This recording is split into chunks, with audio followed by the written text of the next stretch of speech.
నమస్తే, welcome to our channel. ఈ రోజు మనతో పాటుగా స్టూడియోలో సోషల్ యాక్టివిస్ట్ శ్రీలీల గారు ఉన్నారు. వారిని అడిగి కొన్ని వివరాలు తెలుసుకుందాం. నమస్తే మేడం. నమస్తే మేడం, మీకు ఒక చిన్న బయట వినిపిస్తాను. రాధాకృష్ణ కూతురికి చంద్రబాబు నాయుడు భార్య భువనేశ్వరి గారికి నారా లోకేష్ భార్య, అలాగే ఎవరైతే పవన్ కళ్యాణ్ భార్య, అలాగే మంత్రులు ఎమ్మెల్యేల భార్యలను హెచ్చరిస్తున్నాం. మీరు మమ్మల్ని తిట్టిస్తే మాకు తిట్టడం చేత కాదనుకుంటున్నారా?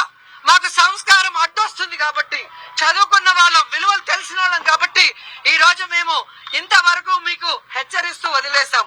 కానీ ఇక మేము మొదలు పెడితే మీరంతా బయటకు కూడా అడుగు పెట్టలేక సిగ్గుతో చచ్చిపోతారని కూడా ఈ సందర్భంగా తెలియజేసుకుంటున్నా.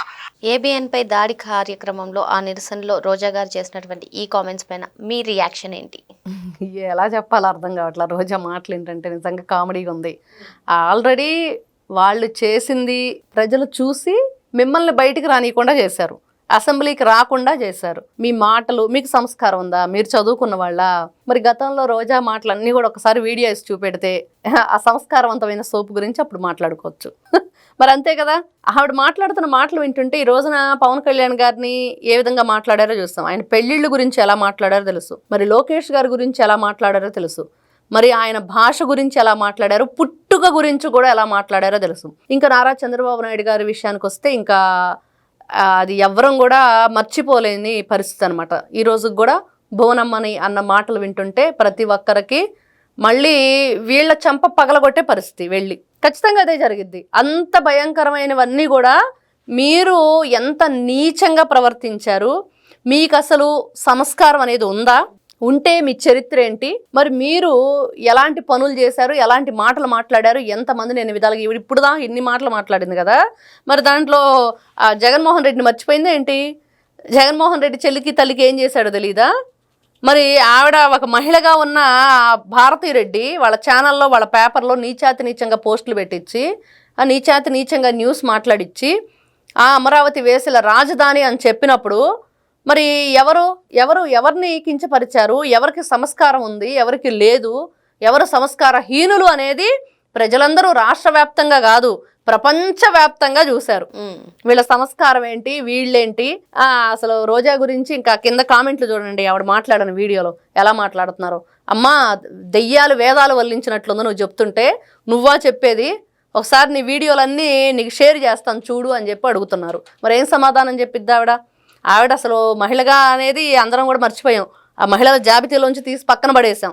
ఎవరం కూడా ఇప్పుడు ఆవిడ మహిళ అనేది ఎవరం కూడా అంగీకరించట్లేదు. ఎందుకంటే అలాంటి మాటలు మాట్లాడింది. ఎన్ని నీచమైన మొన్న కూడా మాట్లాడింది కదా భువనేశ్వరి గారి గురించి.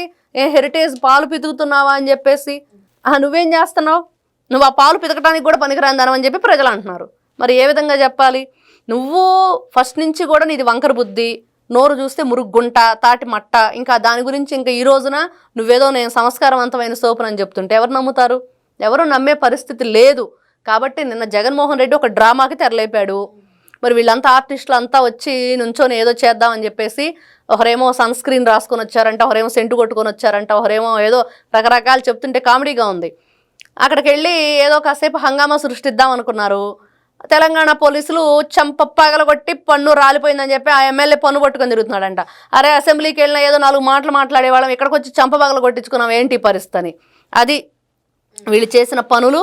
వీళ్ళకి సంస్కారం ఉందా లేదా అనేది అందరికీ తెలుసు. వైఎస్ఆర్సీపీ పార్టీ అంటేనే బూతుల పార్టీ. బూతులు తిట్టు పదవులు పట్టు అనేది జగన్మోహన్ రెడ్డి గారు పెట్టింది స్కీము. మరి దాంట్లో రోజా గారు ప్రధాన పాత్ర పోషించారు. ఏంటంటే స్టేజ్ ముందు అందరూ ఒక బహిరంగ సభలోనే, భారీ బహిరంగ సభలోనే జగన్మోహన్ రెడ్డి గారు చంద్రబాబు నాయుడు తిట్టమంటున్నాడు, నువ్వు బాగా అంటే తిట్టని చెప్తే ఆవిడ నవ్వుకుంటూ ముసిముసి నవ్వులు తిడతా నాకేంటి సిగ్గని తిట్టింది. మరి అది ఇప్పుడు మీడియా ముందు ఏం మాట్లాడింది? ఏం చేయగలరు మీరు, నన్ను ఏం చేస్తారని అడిగింది. ఏ మహిళ అయినా అలా మాట్లాడిద్దమ్మా? ఎవరైనా అడుగుతారు అట్లాగా? 10 మందిలోకి వచ్చి ఎవరైనా ఏదైనా మాట్లాడితే వినటానికి బాగాలేదండి, అలా మాట్లాడకూడదు, ఇంకా అలా మీరు మాట్లాడుతుంటే మేము కూడా ఇక్కడ నిలబడలేము అని చెప్పి మహిళలు ఉన్నారు. కానీ ఏంట్రా నువ్వు నన్ను ఏం చేస్తావు, ఏం చేయగలవు అనే మహిళలను మనం ఎక్కడైనా చూసాం? ఈమెను చూసాం, రోజాని చూసాం. కాబట్టి ఈవిడ ఒక మహిళగాలే కాదు, కనీసం సంస్కారం అని కానీ లేకపోతే ఏదైనా కొన్ని మంచి మంచి పదాలకి ఇవిడ మాట్లాడుతుంది, మేము దాని కేర్ ఆఫ్ అడ్రస్గా ఉన్నామని చెప్తుంటే మాకేంటి సిగ్గు, 10 మంది నవ్వితే వాళ్ళ పళ్ళే బయటపడతాయి అనుకునే రకాలు వీళ్ళంతా కూడా. అయితే వైసీపీ భాష పైన ఆ పార్టీలోని సీనియర్ లీడర్స్, ఆ పార్టీకి స్ట్రాటజీస్ ఇచ్చిన వాళ్ళు, రాజశేఖర్ రెడ్డి సమవయస్కులు వీళ్ళందరూ కూడా భాష మార్చుకోండి అని చెప్పి హెచ్చరిస్తున్నా. నేటికి కూడా ఏబిఎన్ల పైన దాడి, మరి అదే భాష మాట్లాడడం ఎలా చూడాలి? మరి ఇప్పుడు రోజా గారమ్మ చూస్తే భార్యలను హెచ్చరిస్తున్నానని చెప్పి ఆమె అంటున్నారు, ఎలా చూడాలి? ఏం భార్యలను హెచ్చరించిద్ది అంటే భర్తలను హెచ్చరించడం అయిపోయింది, ఇప్పుడు భార్యలను హెచ్చరిస్తుంది. ఇప్పుడు వచ్చి ఈవెన్ కంట్రోల్లో పెట్టమనండి వాళ్ళ హస్బెండ్ని, ఫస్ట్ ఆయన కంట్రోల్లో పెట్టలేడు, ఈవిడ కంట్రోల్లో ఉండదు ముందు, అది ఏం పరిస్థితి. కాబట్టి ఫస్ట్ ఇక్కడ ఒకటే, జగన్మోహన్ రెడ్డి గారి భాష మార్చుకోడు అంటే మార్చుకోడు అంతే, వాళ్ళకి అదే కావాలి. వాళ్ళు అలా మాట్లాడితేనే జగన్మోహన్ రెడ్డి భాష మార్చుకోవడానికి ఇప్పుడు ప్రతి పార్టీకి కొన్ని రూల్స్ ఉంటాయి. ఇదిగో కొన్ని క్రమశిక్షణ చర్యలు, ఇదిగో ఇది మీరు క్రాస్ చేశారంటే మీరు అనర్హత వేటుపడిద్ది పార్టీ నుంచి అనేది ఉండిద్ది.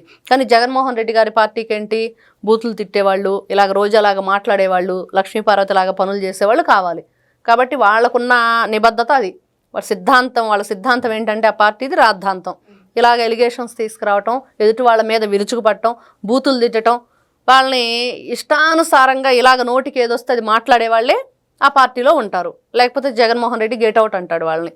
కాబట్టి వాళ్ళ పార్టీ సిద్ధాంతమే రాద్ధాంతం కాబట్టి, వాళ్ళ పార్టీనే బూతుల పార్టీ కాబట్టి, వాళ్ళు బూతులు మాట్లాడితేనే జగన్మోహన్ రెడ్డికి ఇష్టం కాబట్టి వాళ్ళు ఆ వైఖరిని మార్చుకోరు. కానీ ఎదుటి వాళ్ళకి మాత్రం అవినీతి పనులు చేసే వీళ్ళు నీతులు చెప్తా ఉంటారు. అంటే ఇప్పుడు సూచనలు ఇవ్వడమే కాకుండా ఈవెన్ ప్రజలు కూడా ఆ భాష గురించి వాళ్ళని 11కి పరిమితం చేశారు అని చెప్పి చాలా మంది విశ్లేషిస్తూ ఉంటారు.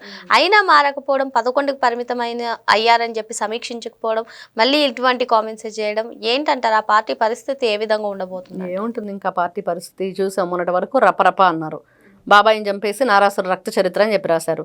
అన్నీ కూడా ప్రజలకు అర్థమయ్యే ఈ రోజున వాళ్ళని 11కు పరిమితం చేసి పక్కన పడేసినా వీళ్ళు తెలుసుకోరా అంటున్నారు. చూడండి ఎలా తెలుసుకుంటారు, చెప్తే వినేవాడికైతే చెప్పచ్చు, విననాడికి ఎవరు చెప్తారు? జగన్మోహన్ రెడ్డి ఎవరు చెప్పినా వినడు. ఈ రోజున ఆ పార్టీ నేతలే నిన్న సగం మంది ఏబిఎన్ ఛానల్కి ఫోన్ చేసి మా కర్మ మాకు ఇష్టం లేకపోయినా వచ్చామన్న పరిస్థితి. ఇంకా దీన్ని బట్టి అర్థం చేసుకోవాలి వాళ్ళు ఎలాంటి వాళ్ళు, వాళ్ళ ఆలోచన ఏంటి అంటే తాను పట్టిన కుందేలికి 3 కాళ్ళు అన్న జగన్మోహన్ రెడ్డి, నేను ఏది చేస్తే అదే చట్టం, నేను ఏది చెప్తే అదే న్యాయం.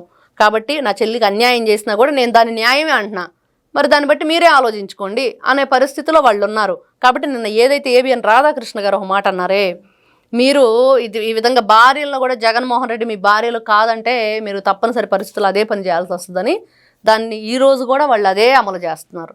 ఆయన చెప్పిన మాటలు ఈ రోజున అక్షర సత్యాలకు కనపడుతున్నాయి. ఎందుకంటే ఆయన ఆ ప్రోగ్రామ్ ఎప్పుడు జరిగింది, ఆ ఎపిసోడ్ ఎప్పుడు రిలీజ్ అయింది, వీళ్ళు ఎప్పుడు రియాక్ట్ అయ్యారు, ఎందుకు రియాక్ట్ అయ్యారు, ఎలా రియాక్ట్ అయ్యారు, ఎవరి ఆదేశాల మేరకు వీళ్ళు రియాక్ట్ అయ్యారు, ఏపీ నుంచి తెలంగాణకి ఎందుకు వచ్చారు, దీన్ని బట్టి అర్థం అవ్వట్లేదా మీరు ఎవరి చేతిలో ఎవరు బటన్ నొక్కుతుంటే మీరు కంట్రోల్ అవుతున్నారనేది? కాబట్టి జగన్మోహన్ రెడ్డి బటన్ నొక్కానంటే రాష్ట్ర నిధుల కోసం కాదు, వాళ్ళ ఎవరైతే నాయకులు ఉన్నారో వాళ్ళ కోసం కూడా బటన్ నొక్కుతూనే ఉన్నాడు ఇప్పటికి. ఓకే మేడం, మరో అంశంతో మళ్ళీ కలుద్దాం. Thank you madam. నమస్తే.